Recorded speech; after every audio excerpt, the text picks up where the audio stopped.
Okay, तो last class में हमने इंटरनल फर्टिलाइजेशन एक्सटर्नल फर्टिलाइजेशन पढ़ लिया था कि जब male gamete and female gamete का फ्यूजन होता है that is called fertilization, and after fusion जो हमें एक नया सेल मिलता है दैट इज कॉल्ड जाइगोट। अब जब फर्टिलाइजेशन के बाद जाइगोट बन गया, फॉर्म हो गया, उसके बाद जाइगोट डेवलप होता है। Zygote is a single cell. Zygote क्या होता है? एक सिंगल सेल होता है। ये आपको दिख रहा है, if you can see in this figure, मैं इसको थोड़ा सा और वाइड कर देती हूँ। If you can see in this figure, ये आपका एक तरीके से ओवरी है, here, this is ovary, and ये आपका यूट्रस का पार्ट है, और ये ओवी डक्ट है। ये दिख रहा है, पूरा डक्ट है। तो होता क्या है, यहाँ से जब एग रिलीज होता है और वो स्पर्म के साथ मिलता है तो यहाँ पे बना एक जाइगोट।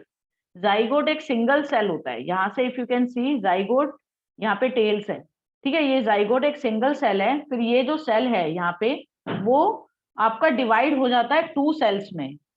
फिर वो 2 सेल से बन जाता है 4, फिर 4 से 8, फिर ऐसे डिवीजन होते रहती है। ये दिख रहा है सेल्स। फिर ये धीरे धीरे करके ऐसे, ये इस तरीके से बनता रहता है यूट्रस तक पहुंचते पहुंचते, और फिर यूट्रस तक पहुंचते पहुंचते वो बन जाता है, उसको बोलते हैं एम्ब्रॉयो। तो जाइगोट एक सिंगल सेल है जो जस्ट आफ्टर फर्टिलाइजेशन बना। फिर उसके बाद धीरे धीरे करके जाइगोट डेवलप होता है, मतलब बेसिकली सेल्स डिवाइड होते रहते हैं। क्योंकि एक बेबी की जब डेवलपमेंट होती है तो बेबी के अंदर तो मिलियंस ऑफ सेल होते हैं, जैसे हमारे अंदर मिलियंस ऑफ सेल है। क्योंकि सेल से ही तो फिर ऑर्गन्स बनते हैं, टिश्यूज बनते हैं, ऑर्गन्स बनते हैं। तो ऐसे ही जो डेवलपमेंट होनी शुरू होती है वो एम्ब्रॉयो की होती है, और वो यूट्रस में डेवलपमेंट होते रहती है, ठीक है। तो इट ग्रेजुअली डेवलप्स, फिर धीरे धीरे करके सेल्स डिवाइड होते हैं। यहाँ इफ यू कैन सी, ये सेल्स डिवाइड हो रहे हैं। पहले एक सेल था, बॉल्स ऑफ सेल बनता है। तो zygote formation and development of embryo दे रखा है ये डायग्राम। ये ओवुलेशन है। ओवुलेशन होता है जब एग का रिलीज होता है। Balls of cell and large, ये एक सेल का पूरा बॉल बन गया। फिर embedded of embryo in the uterus, फिर इस तरीके से यूट्रस के अंदर एम्ब्रॉयो एम्बेडेड होता है। फिर धीरे धीरे करके ऑर्गन्स डेवलप होते हैं। फिर हमें, फिर लेग्स, हैंड्स, वो अंदर वाले पहले पार्ट्स डेवलप होते हैं, जैसे हार्ट, किडनी, ब्रेन। ये सबसे पहले ब्रेन की डेवलपमेंट होती है, ठीक है। ये सारे पार्ट्स डेवलप होते हैं। फिर आउटर ऑर्गन्स डेवलप होते हैं, स्किन डेवलप होती है। तो ये धीरे धीरे करके डेवलपमेंट शुरू हो जाती है एक नए ऑर्गेनिज्म की, ठीक है। तो फिर उसके बाद पार्ट्स डेवलप होते हैं, hands, legs, head, eyes, years.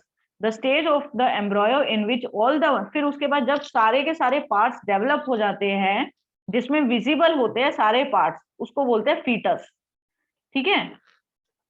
तो बेसिकली सबसे पहले हमारा आता है जाइगोट, मतलब सबसे पहले प्रोसेस होता है फर्टिलाइजेशन, जिसमें फ्यूजन होता है। फर्टिलाइजेशन के बाद हमारा आता है जाइगोट की डेवलपमेंट होती है। जाइगोट की डेवलपमेंट के बाद आता है एम्ब्रॉयो, ठीक है। एम्ब्रॉयो से बनता है हमारा फीटस, क्लियर है। फीटस होता है जिसमें हमारे पार्ट्स अलग अलग विजिबल है। जाइगोट सिंगल सेल होता है, फिर एम्ब्रॉयो में डिवीजन ऑफ सेल्स हो जाता है। फिर धीरे धीरे करके जब विजिबल होता है और ज्यादा डेवलपमेंट होते हैं, जिसमें लेग्स, हैंड्स, जैसे ये लाइक दिस, इसको फीटस बोला जाएगा। ये सब यूट्रस के अंदर है, पूरा यूट्रस के अंदर डेवलपमेंट होती है, ठीक है। तो उसको बोला जाएगा foetus. When the development of foetus is complete, the mother, फिर फीटस की जब डेवलपमेंट कंप्लीट हो जाती है, जो जिसको टाइम लगता है 9 मंथ्स का, तो mother gives birth to baby. Is it clear? आगे देखो, internal fertilization takes place in hens also, but do hens give birth to babies like human beings and cows? You know that they do not. Then how are chicks born? Let us find out. Soon after, hens के अंदर क्या होता है? Soon after fertilization, the zygote divides repeatedly and travels down the oviduct. As it travels down, many protective layers are formed around it. The hard shell that you see in hen's egg is one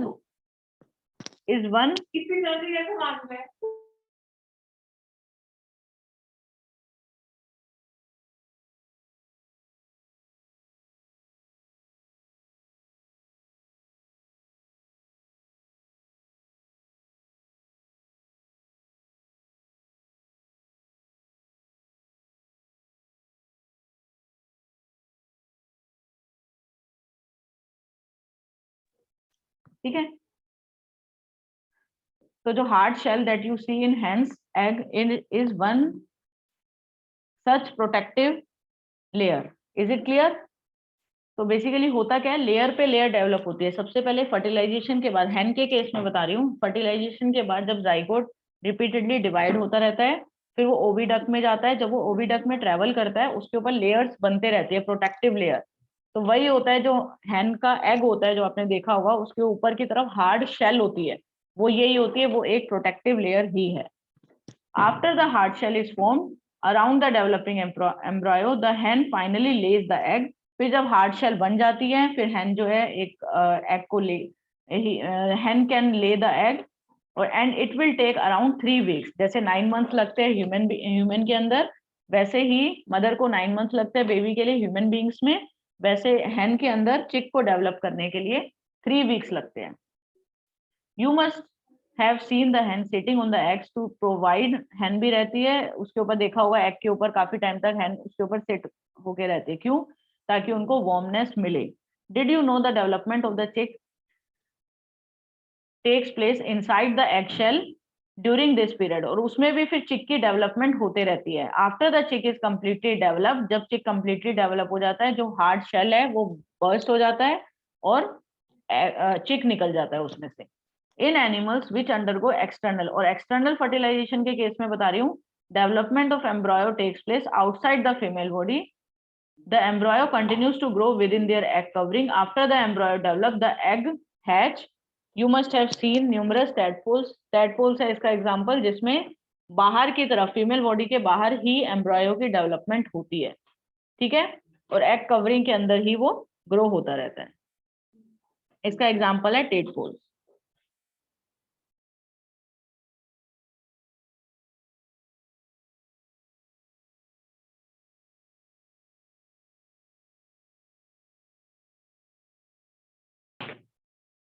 ठीक है, आगे देखो।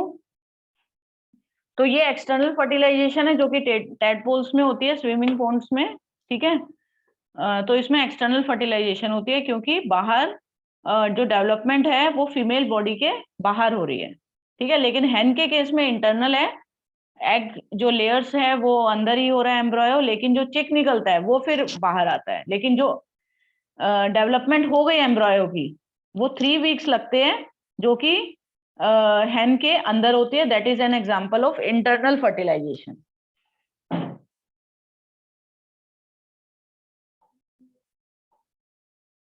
ठीक है, क्योंकि जो hard shell formed होता है वो अंदर ही फॉर्म्ड होता है, लेकिन दूसरे वाला है एक्सटर्नल। नेक्स्ट देखो, viviparous and oviparous animals. Viviparous कौन से एनिमल्स होते हैं? विविपेरस कौन से एनिमल्स होते हैं? We have learned that some animals give birth to young ones while some animals lay eggs which later develop into young ones. The animal which give birth, हाँ, viviparous वो होते हैं जो कि यंग वंस, देखो कुछ एनिमल्स होते हैं जो कि एग देते हैं, कुछ एनिमल होते हैं जो कि बाद में, जैसे हैन का एग्जांपल बताया, हैन क्या करती है? हैन यंग वन को नहीं पैदा करती, हैन ले एग्स, हैन लेज एग, उसके बाद जो एग है वो लेटर ऑन चिक में डेवलप होता है, या फिर यू कैन से यंग वंस में कन्वर्ट होता है।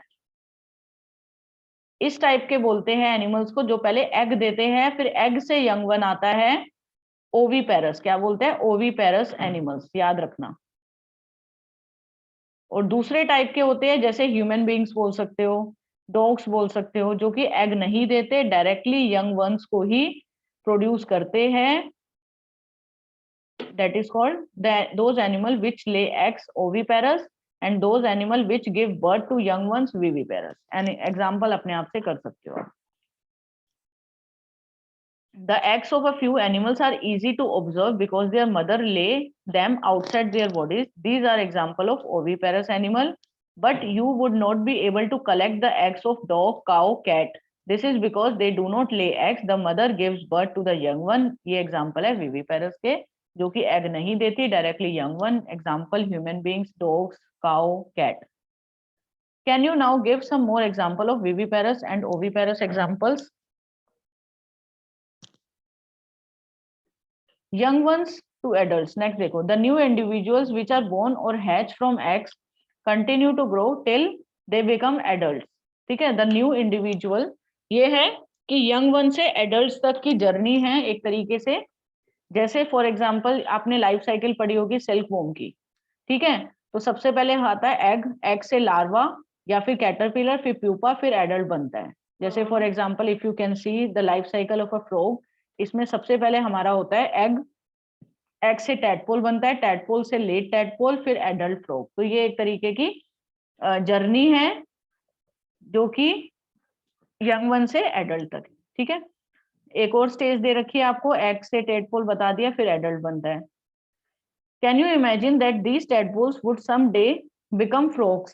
सिमिलरली द कैटरपिलर और प्यूपा और सिल्कवॉर्म दोनों एक दूसरे से डिफरेंट होते हैं। जैसे ये देखो टैडपोल और फ्रॉग कितने डिफरेंट है एक दूसरे से, लेकिन वो बड़े हो के फ्रॉग बन जाते हैं, ठीक है? फीचर्स भी दोनों के अलग होते हैं। ऐसा नहीं है कि जैसे फॉर एग्जांपल आपका लार्वा कैटरपिलर होता है और एक लार्वा हो गया, या फिर कैटरपिलर और एक एडल्ट कैटरपिलर, या फिर एक टैडपोल या फिर फ्रॉग, या फिर जो मोथ होता है और सिल्कवॉर्म होता है, ठीक है? दोनों में फर्क होता है। जो उनका यंग वन वाली स्टेज है और जो फाइनल स्टेज है, दोनों में डिफरेंस होता है, ठीक है? You must have seen a beautiful moth emerging out of cocoon, ये भी देखा होगा। In case of tadpoles they transfer into adults capable of jumping and swimming. इन ट्रांसफॉर्मेशन को बोलते हैं Metamorphosis.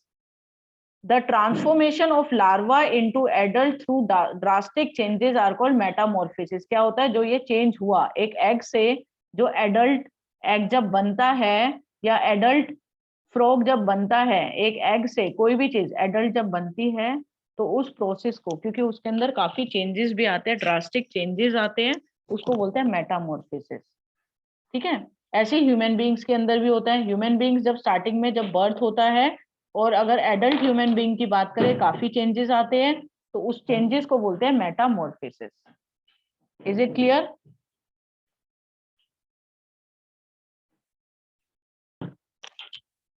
Next is asexual reproduction. So far we have learned about reproduction in some familiar animals, but what about very small animals like hydra and microscopic organism like amoeba? Do you know how they reproduce? तो अभी तक हमने बात करी थी sexual reproduction की, in which we need both parents male and female to produce new species, to produce new organism. But there is another kind of reproduction, that is asexual reproduction, in which only a single parent is needed to produce new organism. जिसमें खाली single organism चाहिए, हमें male female दोनों नहीं need होती। ये आपने last year भी पढ़ा था। इसका एग्जाम्पल है, जैसे सबसे पहले डेफिनेशन कर लेते हैं। एसेक्सुअल रिप्रोडक्शन की डेफिनेशन मार्क कर लो। This type of reproduction in which only a single parent is involve is called asexual reproduction.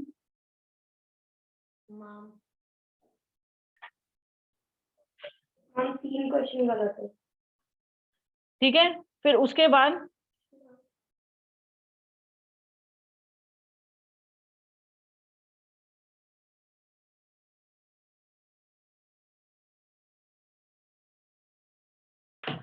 ठीक है, तो एसेक्सुअल रिप्रोडक्शन क्या होता है? जिसमें only a single parent is needed, single parent is involved to produce the new organism. मतलब इधर mail और फीमेल खाली एक ही चाहिए नया ऑर्गेनिज्म प्रोड्यूस करने के लिए। फॉर एग्जांपल है amoeba. If you can see in this case, amoeba के केस में क्या होता है? जो एक न्यूक्लियस है वो आपका 2 न्यूक्लियस में डिवाइड हो गया, दिख रहा है? डिवाइडिंग न्यूक्लियस, न्यूक्लियस डिवाइड हुआ क्योंकि धीरे धीरे करके जब अमीबा ग्रो होता है, क्योंकि अमीबा इज यूनिसेलुलर, तो जब वो ग्रो होता है अकेला, तो वो 2 न्यूक्लियस में डिवाइड होता रहता है। और फिर जब 2 न्यूक्लियस फाइनली डिवाइड होते हैं, तो ये स्ट्रक्चर एक दूसरे को चेंज कर लेते हैं, मतलब डिवाइड होते रहते हैं एक दूसरे से, और फाइनली वो 2 में कन्वर्ट हो गए। तो this is cell division. Cell एक सेल से 2 सेल में कन्वर्ट हो गए, और इनको बोलते हैं daughter cells.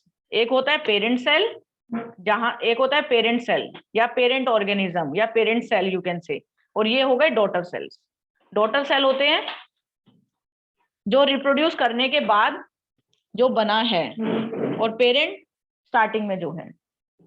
Is it clear? तो one is parent and there are 2 daughter cells. तो दिस इज अमीबा। एक और एग्जांपल होता है बडिंग। आप देख सकते हो बडिंग, जो कि हाइड्रा के अंदर होता है। हाइड्रा में क्या होता है? नीचे एक बड डेवलप हो जाती है। If you can see in this figure, एक बल्जिस, ठीक है, ये डेवलप हुआ, बल्ज सरफेस आ जाता है, बाहर की तरफ निकला हुआ सरफेस। तो ये जो यहाँ पे डेवलपमेंट हुई बल्ज की, ये बड, इसको बोला जाता है बड। तो ये एक्स्ट्रा जो बड डेवलप हुई है वो एक फाइनल हाइड्रा में कन्वर्ट हो गए, सेपरेट हो जाएगी और ये ब्रेक होके अलग से कन्वर्ट हो जाएगा। This is called budding. ठीक है, देख सकते हो यहाँ से पहले बड डेवलप होती है, बड बड़ा होता है, बड़ा होते होते वो मैच्योर हो जाता है। अगर आपको लिखना है तो आप ऐसे लिखोगे, in case of hydra a bud is develop and bud size of bud goes on increasing and after maturing, mature word आपको यूज करना है, after maturing it separate from the parent hydra। ठीक है, तो पेरेंट हाइड्रा से वो separate हो जाएगा, तो ये एक अलग हाइड्रा बन जाएगा। ठीक है, तो इसको बर्ड्स समझ आ गए। जो बल्जेस, इन बल्जेस को बोला जाता है बर्ड्स, BUD, बल्जेस। ठीक है, और इस प्रोसेस को बोला जाता है जिसमें आपका बर्ड डेवलप होके नया ऑर्गेनिज्म प्रोड्यूस होता है, उसको बोला जाता है बडिंग। तो budding is another method of, another मतलब टाइप ऑफ, एक टाइप है एसेक्सुअल रिप्रोडक्शन का। इसमें अमीबा बाइनरी फ्यूजन से होता है। तो अभी तक हमने दो टाइप पढ़ लिए, एक बडिंग जिसका एग्जाम्पल है हाइड्रा, और दूसरा है बाइनरी फ्यूजन जिसका एग्जाम्पल क्या है, अमीबा। ठीक है, तो amoeba reproduce by binary fusion. तो एसेक्सुअल के ये टाइप्स है।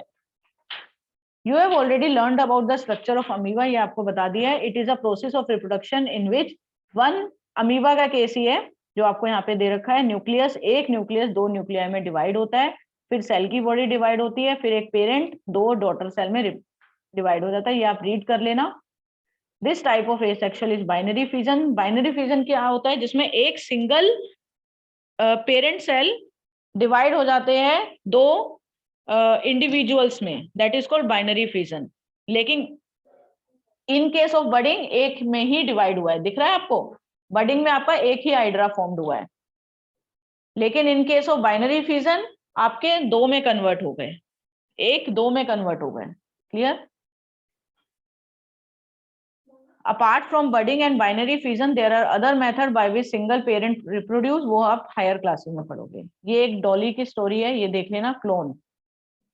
ठीक है, क्लोनिंग क्या होता है, cloning is the production of the exact copy of a cell, any other living part और अ कंप्लीट ऑर्गेनिज्म। आ सकता है क्लोनिंग भी। क्लोनिंग क्या होता है, जिसमें एक सेल की हम एग्जैक्ट कॉपी बना देते हैं। ये करा भी हुआ है, जिसको नेम दिया गया था Dolly.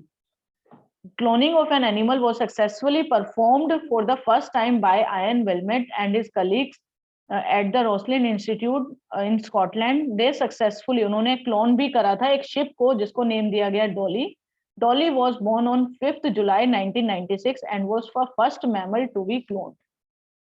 During the process of cloning Dolly, a cell was collected. इसमें क्या किया गया, एक सेल को कलेक्ट किया गया from the mammary gland of female pinned sheep. Simultaneously, an egg was obtained from a Scottish blackface EV. The nucleus was removed from the egg. Then the nucleus of mammary gland cell from the sheep was inserted into the egg. मतलब दोनों को insert करा गया। The egg thus produced was implanted into the Scottish blackface EV. Development of this egg followed normally and finally Dolly was born. मतलब दो, एक ship, देखो इन दोनों को कंबाइन करा गया, इसका एग लिया शिप का और एक इसका स्कॉटिश ब्लैकफेस ईवी, इन दोनों को जब हमने फ्यूज कराया इन दोनों के एग को, तो डॉली बॉर्न। एक तरीके से यही है। दो Dolly was given birth to Eve, it was found to be absolutely identical to the ship from which the nucleus was taken. Since the nucleus from the egg was removed, Dolly didn't show any character of EV. Dolly was, क्योंकि एक का nucleus तो हटाना पड़ेगा ना, दो nucleus नहीं हो सकते हैं, there can be only one nucleus. तो उसके कैरेक्टरिस्टिक्स नहीं थे क्योंकि न्यूक्लियस के अंदर ही क्रोमोसोम जो कि इंफॉर्मेशन कैरी करते हैं। Dolly was healthy clone of a sheep and produced several offspring of her own through normal sexual means. Unfortunately, Dolly died on 14th Feb due to certain lung disease. Since Dolly, several attempts have been made to produce cloned mammals. Since Dolly, several attempts have been made to produce cloned mammals. However, many die before birth or die after birth. The cloned animals are many times found to be born with several abnormalities. तो इसलिए डॉली जो है several attempts